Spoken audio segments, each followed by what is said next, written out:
नमस्कार शेतकरी मित्रांनो, आज दिनांक 11 फेब्रुवारी 2025 आपण आज जाणून घेणार आहोत कृषी उत्पन्न बाजार समिती मानवत येथील कापूस बाजार भाव वाढले का कमी झाले। तर शेतकरी मित्रांनो, कृषी उत्पन्न बाजार समिती मानवत येथील आपल्याकडे पहिली पावती उपलब्ध आहे। त्यामध्ये देखील 7133 रुपये प्रति क्विंटल इतका दर कापसाला मिळालेला आहे। तसेच आपल्याकडे मानवत येथील आज दुसरी पावती उपलब्ध झालेली आहे। त्यामध्ये देखील 7215 रुपये कापसाला दर मिळालेला आहे। तसेच आपल्याकडे तिसरी पावती उपलब्ध झालेली आहे। त्यामध्ये देखील कापूस या पिकाला 7220 रुपये प्रति क्विंटल इतका दर मिळालेला आहे। तसेच आपल्याकडे चौथी पावती उपलब्ध झालेली आहे। त्यामध्ये देखील 7175 रुपये प्रति क्विंटल इतका दर कापसाला मिळालेला आहे।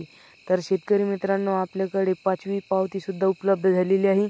त्यामध्ये देखील 7205 रुपये प्रति क्विंटल इतका दर कापसाला मिळालेला आहे। शेतकरी मित्रांनो, असे शेतीविषयी दररोज कापूस बाजार भाव, तूर बाजार भाव, हरभरा बाजार भाव जाणून घेण्यासाठी आपल्या चॅनलला लाईक, फॉलो, शेअर, सबस्क्राईब नक्की करा आणि कापूस उत्पादक शेतकऱ्यांना व्हिडिओ नक्की शेअर करा। धन्यवाद।